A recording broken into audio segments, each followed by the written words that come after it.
Friends blue blog YouTube channel ते आपण मन को स्वागत है। आज मुझे आपन को देखामी गुटे सीपीयू रे केंता केबल कनेक्शन करा जाती। तो सबसे पहले मैं देखा आपन को इन देखुन केतरा माने पिन इटा लगावार लगे अच्छे।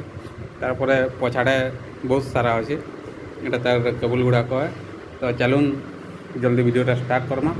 तो सबू पहला मैं आपन को देखामी जे प्रिंटर जेन कॉर्डटा अच्छे है यूएसबी कॉर्डटा एटा ई जगह लगे देनी है।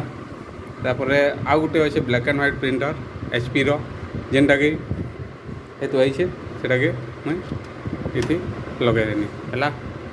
आउटा जेनटा अच्छे तुम इयरफोन रो अच्छे गोटे स्पीकर रो अच्छे एटा पावर बटन है एटा एलईडी लाइट रो स्विच है।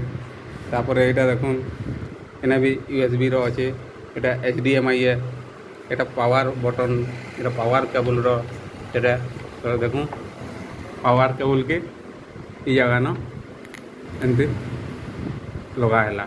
ठीक अच्छे तार देखूँ हमें स्पीकर रोटा के लगामा केना लगामा मिडिल है।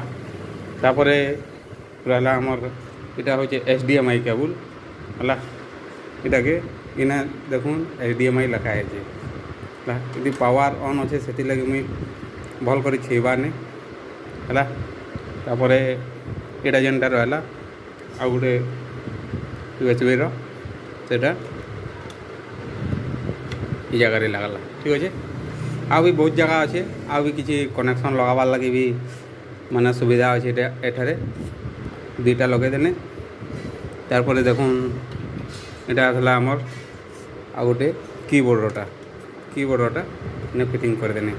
तो देखूँ हमें पूरा कम्प्लीटली सीपीयू रे केन कॉर्ड केनटा लगवा मैं आपन को क्लियर भाव बतानी। एबे देखूँ मैं पावर बटन के प्रेस कर ली एबे देखूँ आमर सीपीयू चालू हो गला।